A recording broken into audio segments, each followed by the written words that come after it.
Okay, good morning, everyone. Let's get started. So, hello, welcome to the Big Ideas for Our Energy Futures series. This is the second session in the series. I'm Alison Cretney, Managing Director of the Energy Futures Lab. For those of you who may not know the lab well, the Energy Futures Lab is a coalition of innovators and organizations from all different backgrounds working together to advance solutions for creating the energy system that the future requires of us. So today we have Monica Curtis from Energy Efficiency Alberta joining us, and I'll introduce her a little bit more shortly. But just before we get going, I just wanted to share a couple things. First off, I know that we're joining online from all different locations, but as many of us are joining from the Treaty 7 region, I'd like to share the land acknowledgement for that region.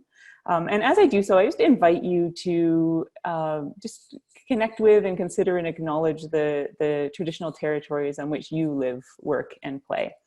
And this map is from nativeland.ca, and it's an excellent resource for understanding the traditional territories on which you reside and for growing understanding around indigeneity and colonialism. So I'd encourage you to familiarize yourself with that.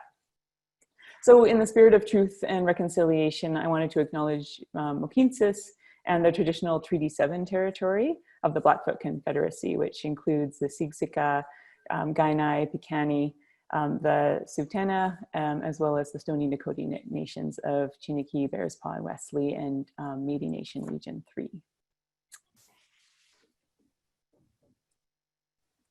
So, earlier this spring, just as the health crisis and the economic crisis were really taking hold, my colleague Chad Park and I had written an article around, called 5 Ideas for Alberta's Economic Recovery. And the ideas that we featured in that included hydrogen, geothermal energy, bitumen beyond combustion, artificial intelligence and machine learning, as well as lithium. And the article garnered a lot of interest, and we ended up hosting sort of 2 online forums to dig a little deeper into those ideas and for participants to engage directly with the fellows who are leading work in those areas. But of course, there are many big ideas for shaping our energy future. And so we've decided to launch this series and extend this conversation through to October of this year. And so this will be our second official session in the series Big Ideas for Our Energy Future, which is an interactive speaker series designed to have participants connect virtually with members of the EFL network who are advancing some of these big ideas. And certainly energy efficiency was one of the ideas that was raised a lot in those conversations around the 5 big ideas. And they were like, what about energy efficiency? And so we're really excited to have Monica joining us today to dig deeper into that. And I'll just say in these series, the intention is by discussing these ideas as a community, we see an opportunity to just further sort of cross-pollinate across all stakeholders in the energy system on how we can create the energy system the future requires of us, while fueling economic recovery in Alberta and Canada. And so listed here are some of the upcoming sessions in this bi-weekly series. And just really excited to have Monica joining us today. But before I turn it over to her, I just wanted to do a quick tech check because we are going to be using Slido today for both Q&A and polling. So I'd encourage you just right now to go to slido.com. It's actually generally easiest if you join on a device, but you can certainly do so on your browser as well. So if you just go to slido.com and there's a Q&A section once you're in. So if you go to slido.com, there's the code energy efficiency, just type that in. And then once you get in, there's a Q&A section and a polls section. And if you just go to the polls once you're in, there should be,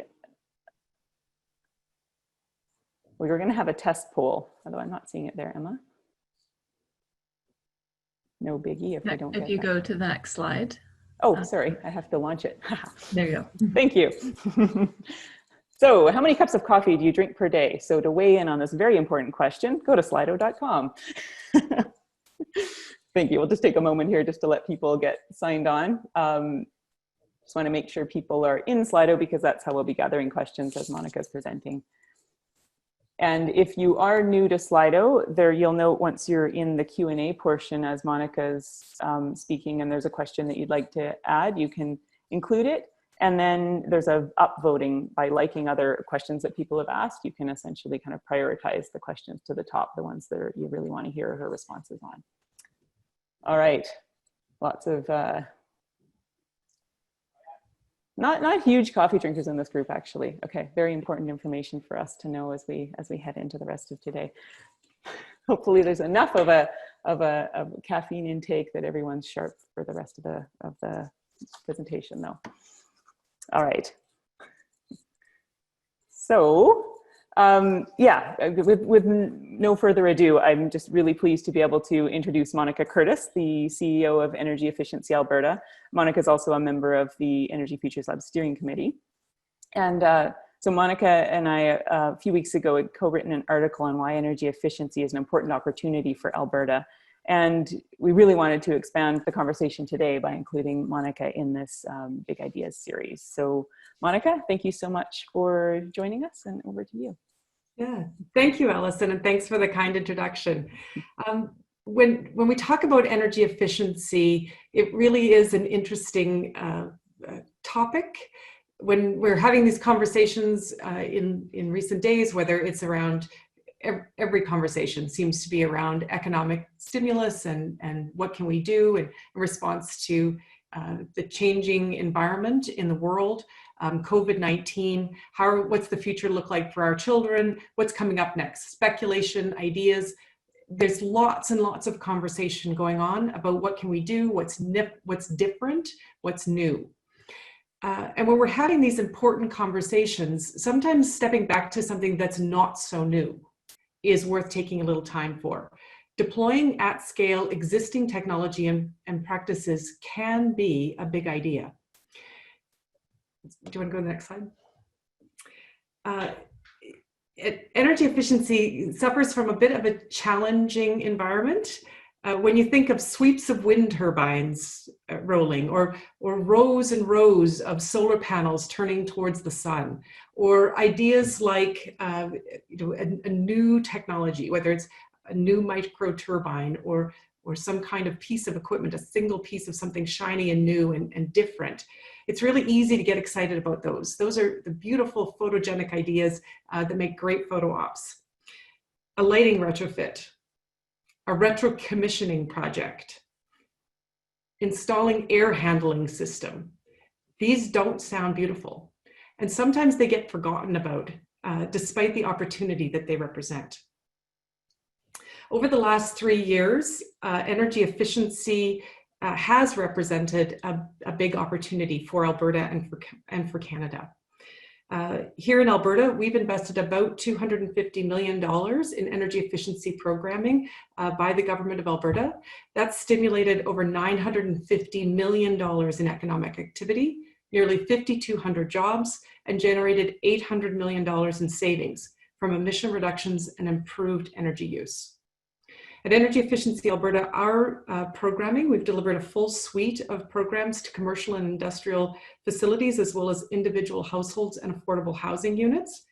And our programs have consisted of 2 components. The first one is training and support services to provide, to really support service providers. So working with electrical contractors, insulation, HVAC, ventilation, air conditioning contractors, engineering firms, retailers, equipment distributors, all of those organizations that provide services and make up the energy efficiency sector. We've also provided programming that provides financial incentives to help with the cost of equipment. I want to point out really quickly that how our financial incentives work. There are international standards for program design for energy efficiency. Our programs align to those standards. We calculate the value of the energy savings to the utility system. Oh, Allison, if you can just go back one. Yeah, thanks. We calculate the value of those energy savings to the utility system, as well as the value of the carbon emission reductions in setting those financial incentives, recognizing the value to the province and the value to industrial or to infrastructure in the province. when we're paying those individual projects. In terms of our business participation, we've had 4,800 commercial and industrial sites across Alberta take advantage of that. That really adds up. A technical potential study conducted for Alberta shows that deployment of existing energy efficiency technologies over the next 20 years, so no recognition of improvement in technology over that period, would reduce electricity use, so improve energy intensity in our buildings by 1%. Well, 1% doesn't sound like a lot by itself. It really does add up. 1% improvement in energy use in Alberta's building sector would produce $1 billion in participant and utility cost savings, 4.4 million tons of greenhouse gas emission reductions, and could decrease electricity demand by about 900 megawatts over 20 years. That would be over a 2.5, almost 3 to 1 return on investment for participants in the program. You can go ahead. There are multiple benefits that come with energy efficiency. The first one is to the carbon and utility system. So energy efficiency does provide benefits on an infrastructure basis by improving the use of energy efficient of end use. So in buildings, industry, facilities, we can support the utility infrastructure by delaying or reducing the need for high cost infrastructure and by producing carbon emission reductions at a relatively low cost compared to other sources of carbon emission reductions. For program participants, it provides direct benefits to their facilities. Beyond the reduced operating cost from lower utility cost as well as lower maintenance costs, there is most buildings see an increase in property values. High efficient technology tends to improve the comfort or usability of the facilities and some of those kinds of benefits that brings increased productivity and increased value in that building. There's also a positive return for society as a whole. So providing infrastructure and support for energy efficiency brings benefits back to meet societal objectives as well. Next. And some of those things is it puts people to work. Energy efficiency is a labor-intensive activity. It reduces costs for all Albertans by improving the efficiency of our utility infrastructure, as well as providing a source of carbon emission reductions. It reduces the need for new electrical infrastructure. There's particularly a great opportunity in Alberta for energy efficiency as an alternative to expansion of the distribution system. So really being able to, gets called a non-wires alternative. So it's allowing utilities to invest on the end use side of the system, can reduce electricity infrastructure costs, supports environmental goals, and there's a variety of societal goals. Local job creation, community resiliency, health outcomes can all come related to the outputs of energy efficient installations. Specifically, thinking about a couple of those benefits, I want to spend a couple minutes just talking about jobs. Energy efficiency is local. A recent study by the Government of Canada on the macroeconomic impacts of energy efficiency shows 16 to 30 jobs for every $1 million invested in energy efficiency. That's a lot of jobs, and those jobs are local. Installing energy efficient equipment happens in buildings in our communities, providing high quality local jobs to local architects and engineers, electrical and HVAC contractors, construction trades, building operators, and the like. Over 1,600 Alberta businesses provide energy efficiency related services today, from distributors and retailers to technical professions and trades. The energy efficiency sector in Canada currently employs over 436,000 people. That's over 2% of all jobs in Canada are related to energy efficiency in whether it's from the manufacturing, distribution, installation, or operating of those systems in buildings. For comparative purposes, there's about 204,000 people employed in mining and oil and gas extraction, and about 123,000 people employed in telecommunications. So as a sector, it is relative in scale to other large-scale industries that we have across the country. Energy efficiency is also cost-effective.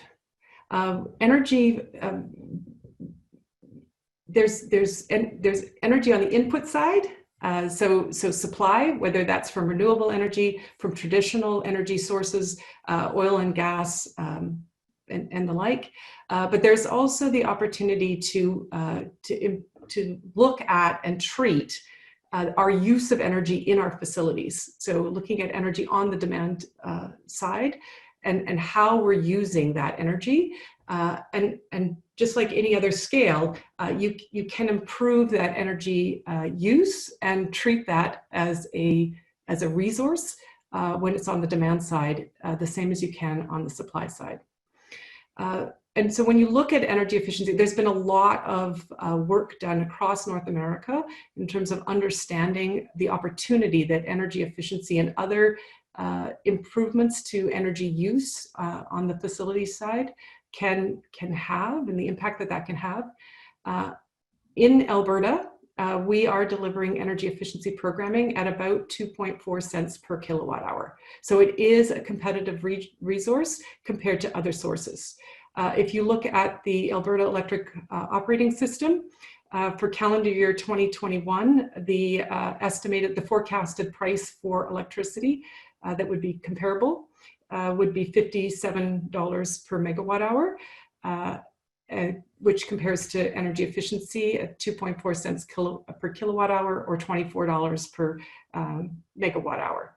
So it is a efficient alternative that can be incorporated into an effective system. So it's got lots of benefits. Why aren't we doing it? It's and although I make fun a little bit at the beginning around the photogenics or how photogenic energy efficiency is, it is actually one of the things that's stopping us, is that it isn't easy to see the value of energy efficiency. That the systems are buried inside of our buildings. They're in mechanical rooms and in the ceilings, and we don't pay attention to them. There isn't, the value of energy efficiency isn't easy to find. You can't go to your utility bill and see the value of the savings that you've produced by investing in energy efficiency. So measuring those and putting a dollar value to them, there's a certain complexity to that, that while it's real, it isn't easily accessible. Access to high efficient products and services. We sometimes don't have service providers that are well equipped or stocking energy efficient alternatives, or really helping their customers identify those as an option or as a priority. And there's limited choices. Energy efficiency comes in small packages, and so there's sometimes limited opportunity for investing in our facilities when compared when having to make a choice between investing in the core business of that, whether it's a commercial building or a household or an industrial facility, manufacturing site, or the like. And so there's lots of challenges to really seeing energy efficiency and investing in it at the same level.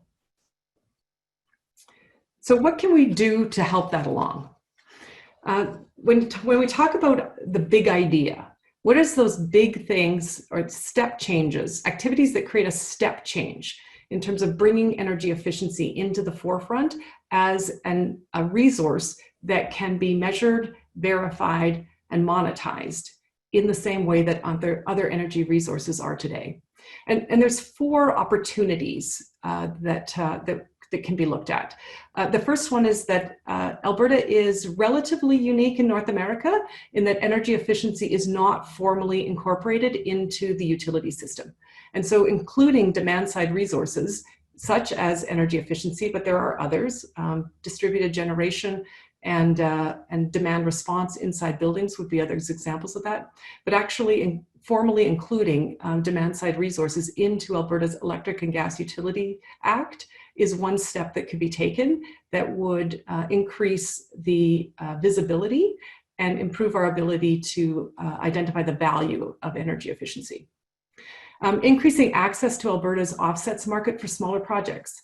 Large-scale projects, renewable energy and industrial scale energy efficiency has relatively easy access to Alberta's offset markets, but it's very complex to aggregate small projects to meet the protocol requirements, or can be expensive for small projects to provide the measurement and verification needed.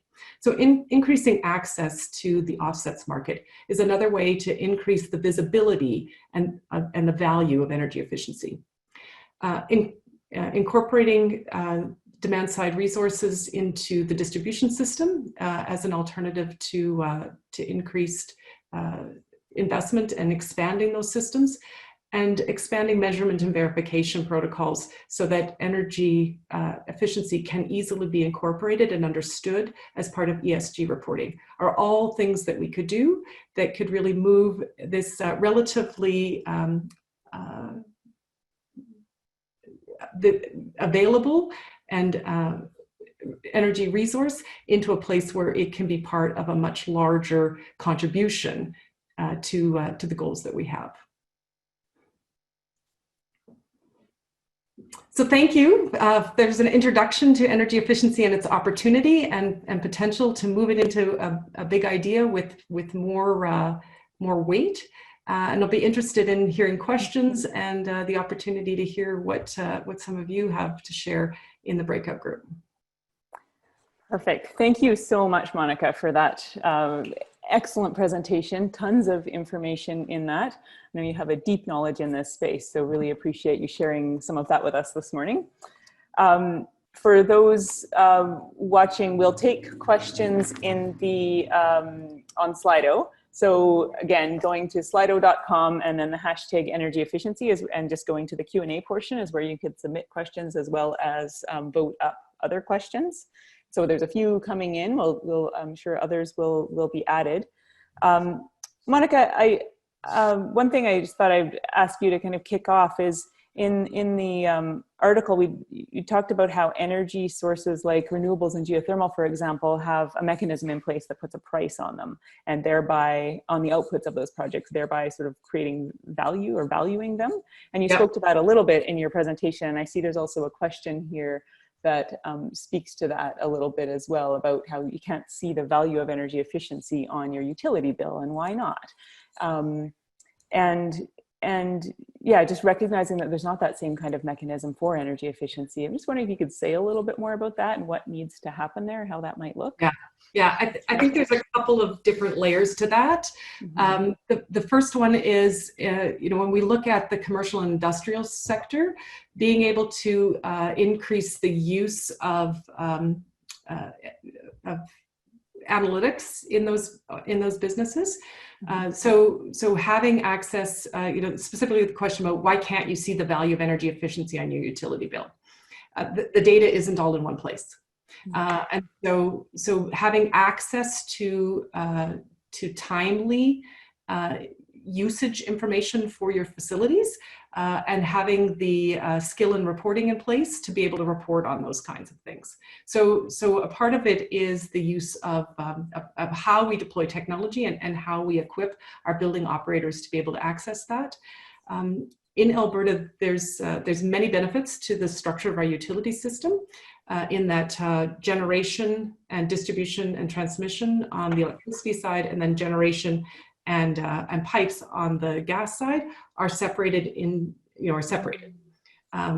The challenge with that is that it's difficult to get the data.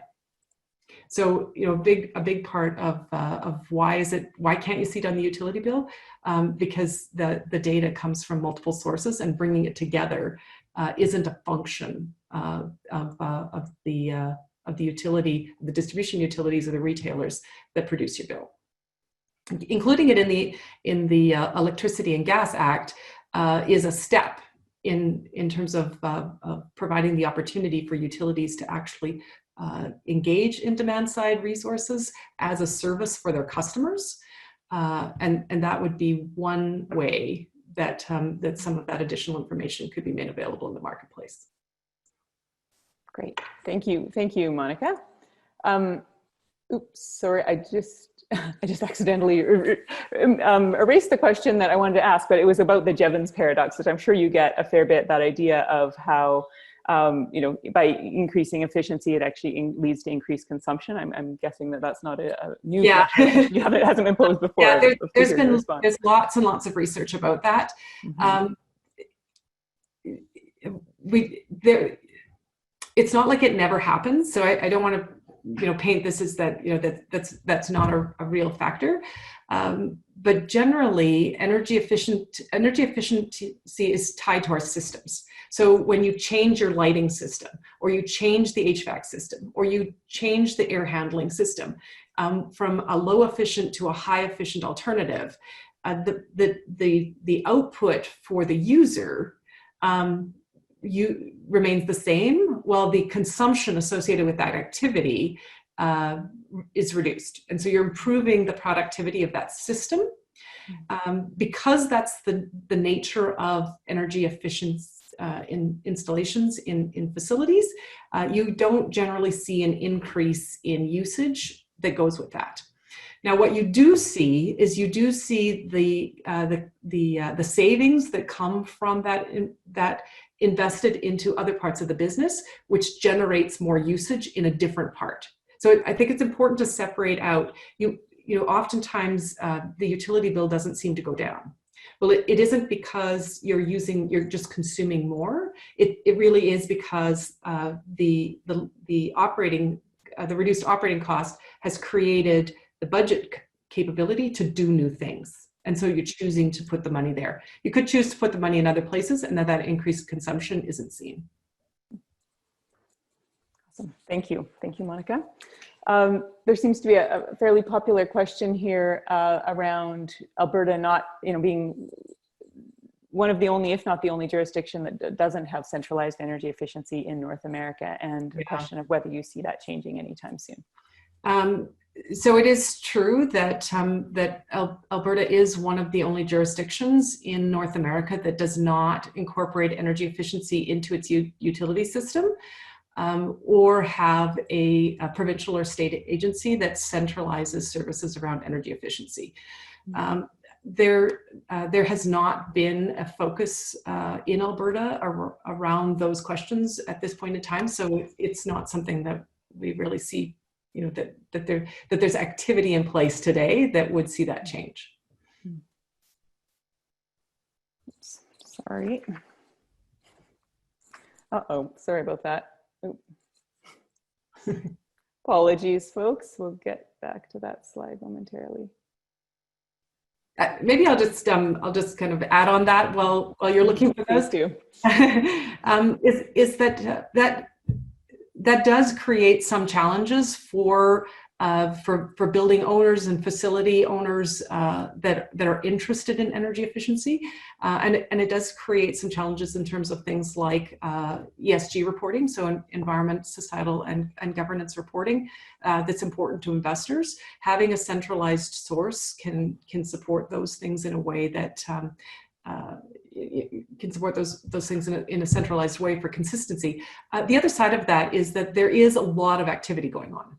So individual organizations, there's a network of environmental and energy organizations in Alberta, and so the fact that there isn't a centralized agency or a centralized focus, you know, that provides real benefits that's not available here. But the flip side is that there is a lot of activity in the marketplace. Thank you. Look, sorry, not sure why it keeps doing that. Have to be careful about. There's a clarification question here around this comment of, does lack of access to high efficient products and services, what that refers to? Is it referring to high costs or not enough local technology developers? So it is referring to not enough local supply. I'm going to use that word. So energy efficient technologies are not universally higher cost. That is actually one of the things that as high efficient technologies have evolved over time and as the demand for them have increased, we are seeing, like many other areas, whether you look at solar panels as another example, we are seeing a decrease in cost in those systems. And so things like lighting technologies, many of the HVAC technologies, things like compressed air systems, that when you look at the full set of features associated with the high efficient alternative to a non-high efficient alternative, there isn't necessarily an increase in cost specific to the energy efficiency. We do have a challenge in Canada generally, and in Alberta in particular, that we don't necessarily have great inventories in terms of high efficient equipment. So if you have an emergency repair, for example, getting a high efficient alternative may take longer because it's not what's sitting on the shelf.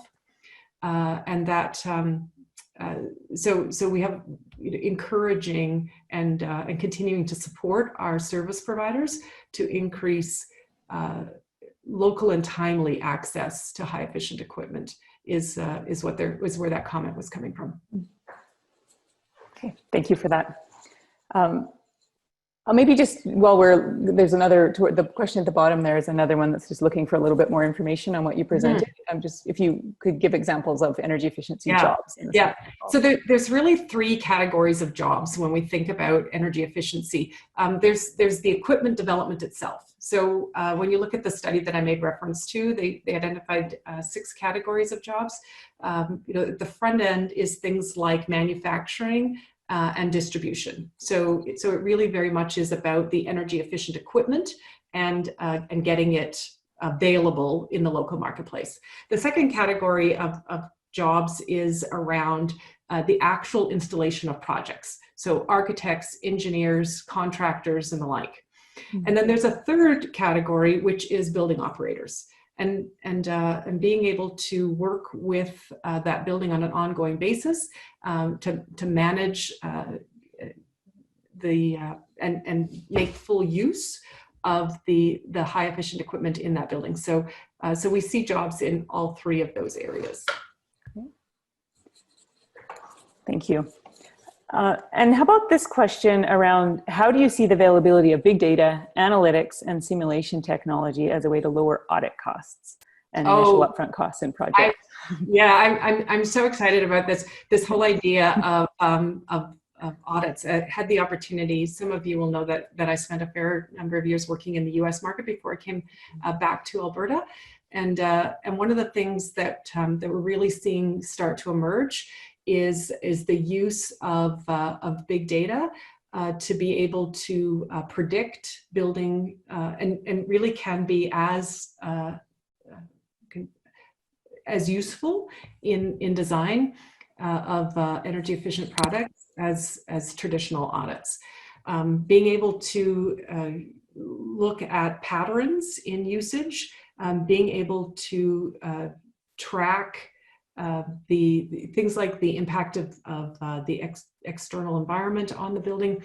There's just really a lot of opportunity, and really a lot, that is an area of technology development that we are seeing grow is building automation systems and building monitoring systems.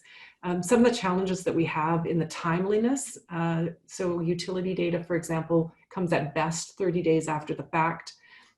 Whereas building operating or building management systems then gives you it in real time. So both the combination of access to real-time data and access to system-based analytics that can guide management of larger scale facilities is creating some huge opportunities without much technology investment for improving the use of energy in buildings.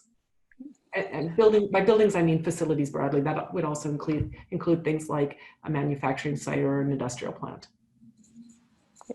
Thank you, Monica. I'm seeing there's actually more questions on the Slido that aren't showing up here, so I'm going to ask you a few more from here. If there was one thing we could do to first make energy efficiency more widely applied, what would you suggest?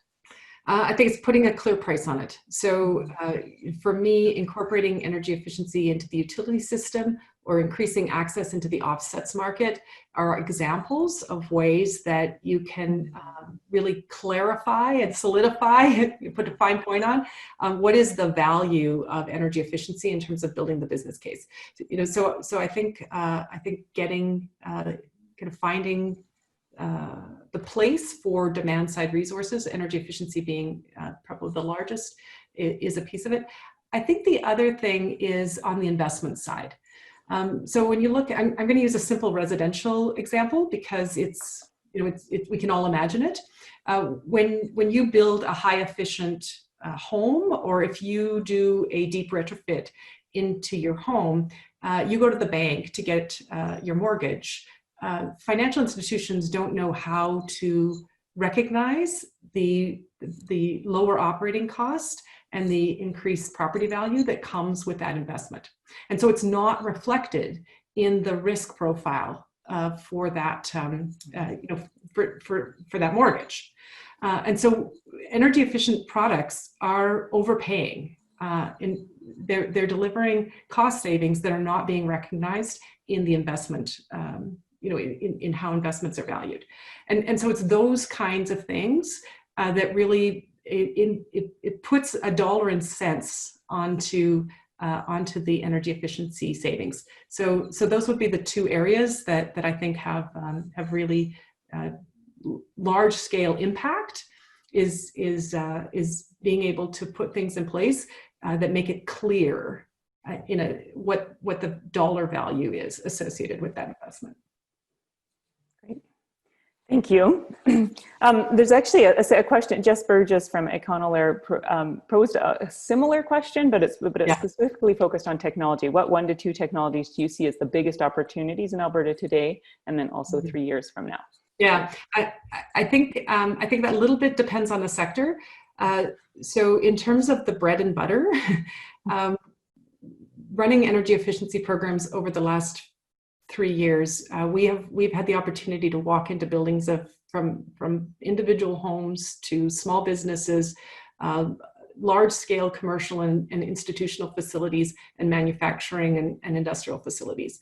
And across the board, bread and butter, boring energy efficiency is not there.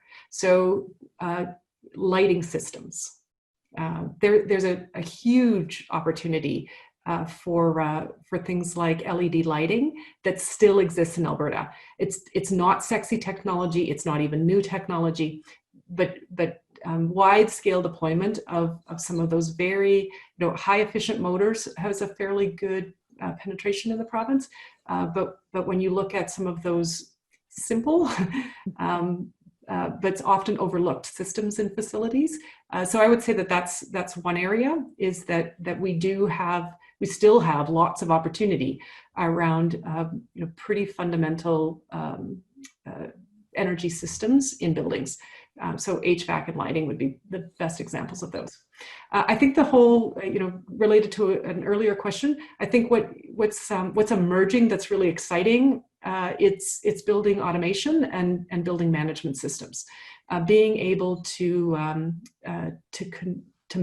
actively manage the use of energy in our facilities and take full advantage of the technologies that have been deployed and are there. So I think both from a technology perspective, the building automation systems, but more importantly, the training opportunity around being able to improve or support really our building operators with education and training and certification and those kind of things that really recognizes the skill that building operators have and the impact they can have on the cost and productivity of that building. Thank you, Monica. And one more for you, and I know this relates to a program that you have. What potential do you see for PACE in Alberta, and will this be enough to help residents and businesses overcome the upfront capital cost barriers for energy efficiency? So property assessed clean energy is PACE, and it's a concept where energy efficiency investments are repaid in parallel with the savings. So most energy efficiency systems, whether it's a lighting system, it'll be 5 to 7 years typically is the life of that system, or HVAC systems, so that the heating, ventilation, air conditioning, things like air handling systems, those tend to have long lives. 15 to 25 years is not uncommon, longer in boiler systems and things like that. And yet the upfront cost is all at the front. And so the idea behind PACE is that you use the property tax system to level out the investment over time. So instead of me as a building owner making that big investment, I tend to either move or flip my buildings in 3 to 4 years. Many owners don't hold buildings for 25 to 40 years. So they never actually see the direct benefit of the investment they've made. By tying it to the property, the savings associated with that investment and the capital cost can move along together. So that's the idea behind PACE, is that it's a way of motivating building owners who might not be holding that building for the life of an investment to go ahead and do it, because it will stay with the property. Alberta is very fortunate in that we are the only province in Canada that has legislation that for PACE. So it's the Clean Energy Improvement Program. And so Alberta does have provincial legislation. We do have the support of the municipalities. So both the AUMA and RMA have been actively supportive of the concept of PACE.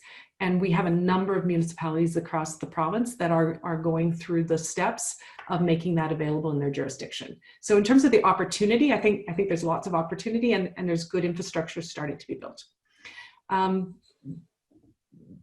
PACE can be a really good program for both commercial and residential systems. And some of the large municipalities, City of Edmonton is a good example. We've got leaders, some small communities like the town of Rocky Mountain House is another example, City of Devon, that are moving forward. A lot of the focus, because those communities, a lot of the interest is coming from individuals. A lot of the focus in the programming to date has been on residential programs. And so, I think that has a good start. And I think we've got some huge opportunity around extending PACE to commercial facilities in the province. A huge thank you to you, Monica, for joining us today and sharing your expertise so generously. And of course, thank you all for joining us. And I think you were asked to sign up for the newsletter when you registered, so you had that option. But then if you'd also like to be in contact with us on our social channels, there they are. So please join. We look forward to re-engaging with you all soon. Thank you very much.